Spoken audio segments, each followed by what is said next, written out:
हाँ, सो अब हम with the help of an example ये चीज़ देखते हैं कि ग्राम श्मिट प्रोसेस कैसे करते हैं या वेक्टर्स को ऑर्थोनॉर्मल कैसे बनाया जाता है। तो for this purpose we have 3 vectors, जो हमें गिवन है कि 3 वेक्टर्स हैं ए, बी और सी, और आप इनको ऑर्थोनॉर्मल बनाएं। तो ये पहला वेक्टर है and this is a 4 dimensional vector. Similarly ये दूसरा वेक्टर है और ये भी 4 डायमेंशनल वेक्टर है, और ये तीसरा वेक्टर है, this is again a 4 dimensional vector. So इसके करस्पॉन्डिंग ऑर्थोनॉर्मल वेक्टर को लेट्स से मैं कहता हूँ दिस इज E1, इसके करस्पॉन्डिंग ऑर्थोनॉर्मल वेक्टर को मैं कहता हूँ E2, और इसका जो करस्पॉन्डिंग ऑर्थोनॉर्मल वेक्टर है उसको मैं कहता हूँ E3। और ये E1, E2 और E3 मुझे फाइंड करने हैं as we discussed in the process. अब पहले को आप रेफरेंस मान लें, इसमें से किसी एक को आप रेफरेंस मान लें। तो मैं एज यूजुअल ए को रेफरेंस मानता हूं। तो E1 किसके बराबर हो जाएगा? Now you have to guide me, we have to do this problem collectively, हम साथ साथ इसको करते जाएंगे। सो एनीवन, E1 किसके बराबर होगा? बराबर होगा B.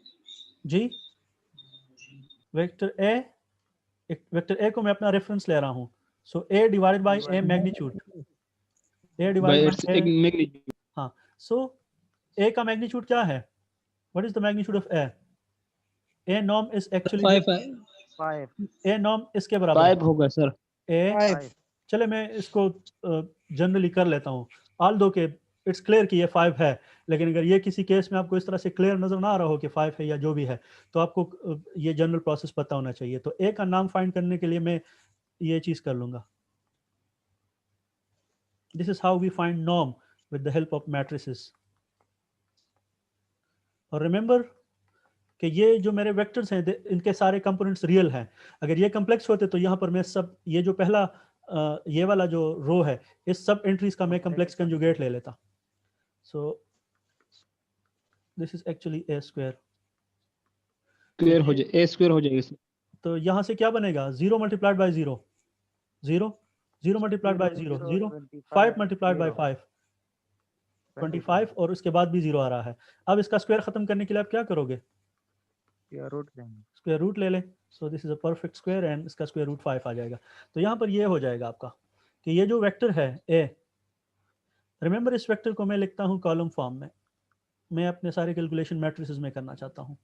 0, 0, 5, 0। You can find this problem in the book of Mary L Boas, but उधर ये प्रॉब्लम विदाउट मैट्रिसेस हुआ है। I do not want to follow that procedure. I strongly recommend you के try to solve these problems with the help of matrices.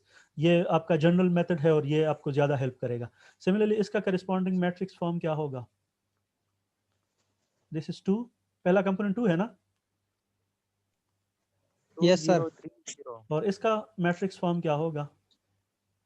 7 1 -5 3। तो अब E1 किसके बराबर हो जाएगा? E1 is now equal to a vector, जो कि ये है 0, 0 0, 0 5 5, 0 5 डिवाइडेड बाय 5 5। सो E1 आपको बिल्कुल नीट फॉर्म में मिल जाएगा और ये हो जाएगा 0, 0, 1, 0। पहला फाइंड करना बहुत आसान होता है। अब ये आपका रेफरेंस है, अब इसी के साथ आप बाकियों के डायरेक्शन प्लस और माइनस करोगे। So let's go and find the second one. Second के लिए क्या होगा? E2, E2 का फार्मूला क्या? पहले हम बार फाइंड करते हैं। This is B minus E1 B multiplied by E1। ये तो इसके लिए मुझे पहले क्या करना पड़ेगा? मुझे पहले ये नॉर्म, ये इनर प्रोडक्ट निकालना पड़ेगा। जब ये मेरे पास आ जाए तो फिर मैं इस इक्वेशन के अंदर वैल्यूज पुट कर लूंगा in the form of matrix, you will see that. तो पहले मुझे ये चीज निकालने दे जरा। तो ये किसके बराबर होगा? सर ये रो में चेंज हो जाएगा E1। E1 रो में चेंज हो जाएगा, तो इसका कॉलम फॉर्म अगर ये है तो रो क्या हो जाएगा? 0, 0, 0 1, 0 1, 1 0। 0 0 1 0। और ये जो दूसरा वेक्टर है B, ये क्या है? 2, 2 0 3 0। 0, 3, 0। तो इसको जरा कर लें, E1 B की वैल्यू निकालें। 0 0 पहला 3 0 0 आएगा। और 3 ये आ मल्टीप्लाई जाएगा। होंगे, तो 0 आ जाएगा। ये Three- 0 और ये 0 मल्टीप्लाई होंगे तो 0, और ये 1 और ये 3 ये जब मल्टीप्लाई होंगे तो आपको फर्स्ट नॉन जीरो एंट्री यहाँ से मिल रही है, बाकी सारे जितने भी है ये आपको 0 एंट्रीज दे रहे हैं, तो ये सम में भी उसका कोई कंट्रीब्यूशन नहीं है। तो इसकी वैल्यू मेरे पास आ गई है 3। तो ये जो है this thing is now equal to 3, तो इसकी जगह मैं 3 लगा लूंगा। 3 तो मेरा जो E2 बार है, E2 bar is now equal to B minus 3E1। इसको आप डिराक नोटेशन में भी लिख सकते हैं, ऐसे एक ही बात है। सिमिलरली इस वेक्टर को भी आप डिराक नोटेशन में लिख सकते हैं और इसको भी। So try to make a habit of using this Dirac notation, ये आपको हेल्प करेगा आगे क्वांटम मैकेनिक्स के अंदर काफ़ी सारा। सो अब हम इसमें वैल्यूज पुट करेंगे।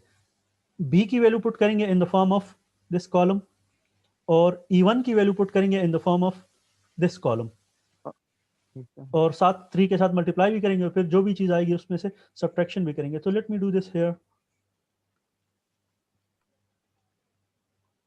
For the sake of saving the space. में डिराक नोटेशन यूज़ नहीं कर रहा, इस छोटे से स्पेस में मैं करना चाहता हूँ, बट आप इसको डिराक नोटेशन में करने की कोशिश किया करें। सो अब इसमें से वैल्यूज पुट कर लें। ये B की क्या वैल्यू होगी, वही कॉलम होगा 2030 2030 माइनस ये वाला 3 जो है 0030 माइनस 3 मल्टीप्लाइड बाई E1। तो 3 की वैल्यू 0 अब मैं 0 E1 1 की वैल्यू रख रहा हूँ। E1 क्या है 0 0 1 0 0 0 1 0। अब मुझे ये सब्ट्रैक्शन करनी है, तो E2 किसके बराबर आ जाएगा, E2 बार 2 2 बर्बा के साइड इज 0 3 0 माइनस 2 0 यहाँ से 0 0 3 0। इससे क्या बनेगा जब आप इन दोनों मैट्रिसेस को सब्ट्रैक्ट करोगे, तो 0 करस्पॉन्डिंग कंपोनेंट 2 से 0 सब्ट्रैक्ट हो जाएगा तो कोई फर्क नहीं पड़ेगा, 0 से 0 सब्ट्रैक्ट हो जाएगा 0 0 0 3 से 3 सब्ट्रैक्ट हो जाएगा तो 0, और 0 से 0 सब्ट्रैक्ट हो जाएगा तो मेरा जो E2 वेक्टर है, E2 प्राइम वेक्टर जो है वो किसके बराबर है, वो इस कॉलम के बराबर है। तो let me go to a fresh page, इसके अंदर E2 मुझे मिल गया है, बल्कि E2 बार मुझे मिला है, क्या है 0 नहीं नॉट 0 2 2 0 0 0 0 0 और 0। अब ये वेक्टर ऑर्थोगोनल है E1 के, लेकिन ये E1 के साथ इसका मैग्नीट्यूड 1 नहीं है। तो अब नेक्स्ट मुझे क्या करना पड़ेगा, इसको मैं नाम फाइंड करना। हाँ इसको मैं नाम नॉर्मलाइज कर लेता हूँ। तो इसके नाम के ऊपर इसको डिवाइड कर ले, और इस केस में जो इसका नाम है that's again very simple, E2 का जो नाम है 2 2 आएगी। इसका नाम 2 आएगा, यू कैन चेक। तो E2 आपके पास बन जाएगा 1/2, और ये सो E2 इज इक्वल टू 1 0 0 1 0 0 0 0 0 0। तो आपको दूसरा भी मिल गया। At this point you can check, ये चीज़ आप देख सकते हैं कि अभी तक जो हम आ गए हैं प्रॉब्लम में, ये दोनों वेक्टर आपस में क्या है, इसका आंसर क्या आना चाहिए, 0 0 आना चाहिए। Zero. You can see E1 किसके बराबर है, ये E1 है। अगर मैं इसका इनर प्रोडक्ट लूँ E2 के साथ, तो मुझे इसको बनाना पड़ेगा रो, तो ये रो इस तरह हो जाएगा 0 0 1 0, और यस सर इसका मुझे कॉलम एज इट इज रखना पड़ेगा। आप ये मल्टीप्लिकेशन कर 1 ले, 0 यू विल सी कि ये आपस में क्या 0 है 0। 0 0 0 तो ये 0 वेरीफाई भी हो गया कि ये दोनों परपेंडिकुलर है, जो अभी तक हमने कर लिया है। अभी हम E3 की तरफ जाएंगे जो इसका करेस्पॉन्डिंग है। तो ये चेक साथ साथ आप कर भी सकते हैं और या एंड पे भी कर सकते हैं। तो अब E3 क्या होगा, this is actually the last part of the problem, कि जिसमें हम अपना तीसरा वेक्टर E3 से पहले हम E3 बार फाइंड करेंगे, जो कि सिर्फ ऑर्थोगोनल होगा और ऑर्थोनॉर्मल बाद में करेंगे। तो इसमें यूज होगा C C C C C minus minus minus E1 E1 C into C, E1 direction minus minus minus E2 E2 C E2 direction E2 direction. Two direction. अब यहाँ पर इस एक्सप्रेशन में मुझे, इस एक्सप्रेशन के अंदर मुझे पहले दो इनर प्रोडक्ट निकालने होंगे, ये वाले मुझे पहले ये फाइंड करना पड़ेंगे, तब जाके मैं आगे अपना प्रॉब्लम सॉल्व कर सकूंगा। तो कर ले ज़रा, ये आसान है। E1 C किसके बराबर होगा, मैं पहले ये फाइंड करना चाहता हूँ। इसके लिए मुझे क्या लेना होगा, E1 को रो में रख लूंगा तो E1 ये है रो में 0 0 1 0, और C को रख लूंगा कॉलम में, तो ये C है, इसका कॉलम बना ले 7 1 -5 3। तो इस इनर प्रोडक्ट से मुझे क्या मिलेगा, what I will get from this, quickly बताएं। हाँ, तो ये जो आपके पास E1 C का जो इनर प्रोडक्ट है, इससे आपको क्या वैल्यू मिलेगी, इसको इसके साथ मल्टीप्लाई, Minus minus 5 5 इससे आपको मिल रही है -5। Very good. सिमिलरली अगर आप ये वाला इनर प्रोडक्ट कर ले, से 14 मिलेगा। E2 C, अगर ये आप कर लें तो इसमें आप E2 को रख ले रो में, E2 का रो, ये E2 है तो इसका रो क्या होगा 2 1 0 0 0 2 नहीं, इस फॉर्म में ना रखे ना, ये तो इसका वो वाला फॉर्म है, बार वाला फॉर्म है, ये नहीं, इस फॉर्म में इसको रखें 1 0 0। ठीक है yes सर। sir हाँ, और इसमें आपको यहाँ पर सी वेक्टर को रखना पड़ेगा, तो 7 7 1 1 minus 5 3 3। तो इससे आपको क्या मिलेगा, E2 7 you will get 7 from here. तो इसकी वैल्यू आपके पास आ गई है 7, और इसकी वैल्यू आपके पास आ गई है -5। अब ये वैल्यू यहाँ पर पुट कर ले, तो यहाँ पर अगर मैं -5 रखूंगा तो यहाँ पहले से एक माइनस है, तो ये उसको प्लस कर देगा, और यहाँ पर 7 प्लस है तो ये माइनस एज इट इज रहेगा। तो अगले पेज पे मैं ये नीट फॉर्म में लिख लेता हूँ। सो आपका जो E3 वेक्टर है, E3 bar actually, E3 bar is now given as C vector minus और minus plus plus 5 E1 E1 और -7। -7 E2 अब इसमें वैल्यूज पुट कर लें, E3 बार निकालने के लिए, हाँ C की क्या वैल्यू है कॉलम फॉर्म में, 7 1 1 minus 5 1 minus 5 3 3 -5 and 3।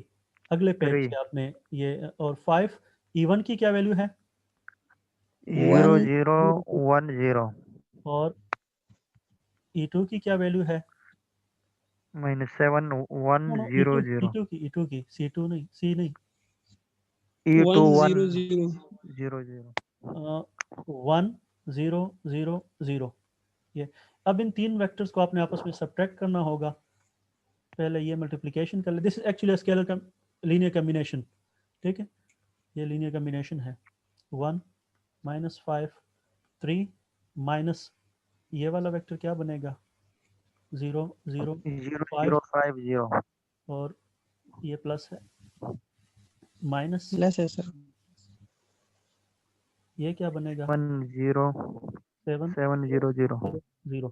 तो जब आप ये कर लेंगे, इन दोनों को ऐड कर ले आपस में, और इससे जो रिजल्ट आएगा उसमें से फिर इसको सब्ट्रैक्ट कर ले। तो ये मैं ऑपरेशन तीनों एक साथ कर रहा हूँ, this is easy process, I do not want to spend too much on this.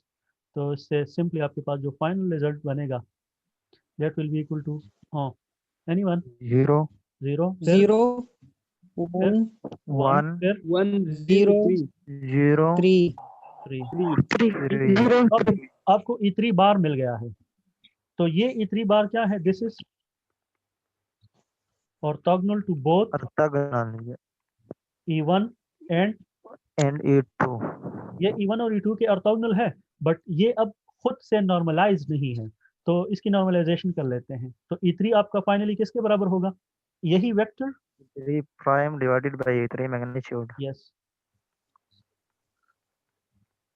सो इसको जरा कर ले। E3 का मैग्नीट्यूड क्या होगा? E3 का मैग्नीट्यूड या इसका जो नॉर्म, 1 इसका नॉर्म स्क्वायर इसके बराबर होगा। 10 under root I think आएगा। हाँ, ये इसको लिख लें। दिस इज 0 1 0 3 और 0 1 0 3। तो इससे आ जाएगा, पहले से 0 आएगा तो उसको मैं नहीं लिख रहा, दूसरे से 1 आएगा 1 स्क्वायर, और फिर तीसरे से भी 0 आएगा और चौथे से आ जाएगा 3 3 स्क्वायर जो कि 9 है, तो इससे 9 आ जाएगा 10। तो ये स्क्वायर खत्म करने के 10 लिए, under root हाँ, तो E3 का जो नॉर्म होगा that will be equal to 10 under the root. तो यहाँ पर आ जाएगा 1/10 और E3 की वैल्यू, E3 की वैल्यू कॉलम फॉर्म में क्या है? तो ये आपका आ गया तीसरा वेक्टर। तो आपने जो आपको सेट दिया हुआ था ये वाला, इस सेट के करस्पॉन्डिंग आपने ऑर्थोनॉर्मल वेक्टर्स बेसिस फाइंड कर लिए। ये E1 आ गया, इसके करस्पॉन्डिंग आपको E2 मिल गया और इसके करस्पॉन्डिंग आपने E3 भी फाइंड कर लिया। इस प्रोसेस को कहा जाता है ग्राम श्मिट ऑर्थोगोनलाइजेशन प्रोसेस, जो कि हमने इन स्पेसिफिक 4 डायमेंशनल वेक्टर जो 3 लिए हुए थे इनके लिए हमने कर लिया। और ये जो 3 डायमेंशनल वेक्टर्स हैं, ये एक्चुअली 3 वेक्टर है लेकिन 4 डायमेंशनल वेक्टर है। तो ये किस चीज़ के बेसिस हो सकते हैं? ये 4 डायमेंशन के बेसिस हो सकते हैं, 4D स्पेस के। ये 3 वेक्टर A, B और C, can they span the 4 dimensional space? Anyone? ये 4 डायमेंशनल स्पेस को स्पैन कर सकते हैं? सर रिमेंबर कि ये 4 वेक्टर्स हैं, they can not span. Very good. ये 4 डायमेंशनल को स्पैन नहीं कर सकते। 4 डायमेंशनल के बेसिस में मिनिमम 4 वेक्टर होने चाहिए, तब जाके पूरा का पूरा स्पेस स्पैन होगा। अब ये 4 डायमेंशनल को स्पैन नहीं कर सकते, लेकिन फिर भी हम कहते हैं कि दिस इज अ बेसिस। तो ये 4 डायमेंशनल वेक्टर्स हैं, लेकिन ये 4 डायमेंशनल के बेसिस नहीं है, बल्कि ये 4 डायमेंशनल का जो सब स्पेस है 3 डायमेंशनल, ये उसके बेसिस हैं। 3 डायमेंशनल स्पेस को ये स्पैन कर सकते हैं, उसके लिए ये ठीक है। सो these are the basis for the 3-dimensional space, और 3-dimensional space is actually a subspace of the 4-dimensional space, जो कि इन तीनों से स्पैन हो सकता है। और इन तीनों से स्पैन करना मुश्किल है, आप इनको आराम से इनसे स्पैन कर सकते हैं। अभी जो आपने ऑर्थोनॉर्मल फाइंड कर लिए हैं, इनसे स्पैन करना बहुत इजी रहेगा। So this is it for the orthonormalization process, and remember कि Gram-Schmidt process is very important. थोड़ा सा मैं functions के लिए ये आइडिया जरा जनरलाइज कर लूँ क्विकली। फॉर फंक्शन स्पेसिस क्या होगा?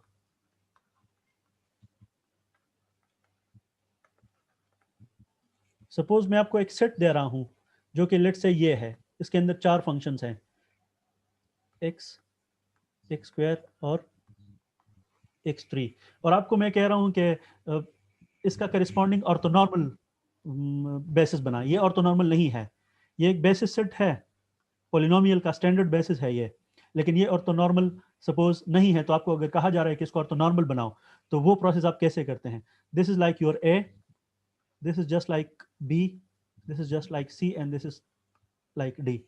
तो आप उसको कैसे करते हैं? एक को रेफरेंस मान ले, और ये अब आपका सपोज इसका करिस्पॉन्डिंग जो होगा, इसके करिस्पॉन्डिंग को आप E1 कह रहे हैं, और इसके करिस्पॉन्डिंग को आप E2, और इसके करिस्पॉन्डिंग को E3, और यहाँ पर इसको E4 कह रहे हैं।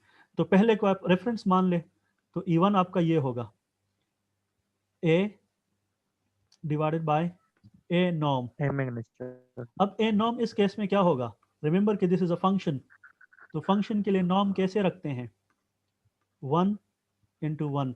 अब ये एक इंटीग्रेशन होगा, और इसके लिए आपको कोई डोमेन भी दिया होगा। लेट सपोज ये पॉलिनोमियल डिफाइंड है फ्रॉम -1 to 1, तो ये आपका इंटीग्रेशन का लिमिट होगा इस केस में।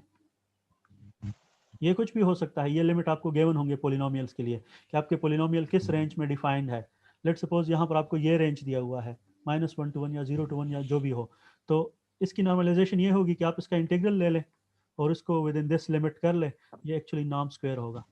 फिर ए जो भी है उसको इसके नॉर्म से डिवाइड कर ले, तो आपको आपका पहला ऑर्थोनॉर्मल फंक्शन मिल गया।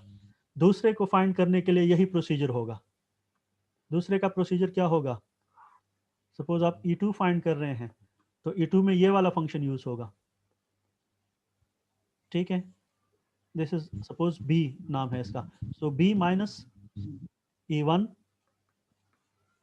B इंटू B E1 ये होगा। E1 तो E2 किसके बराबर होगा? B आप एज इट इज रख लोगे। B क्या है?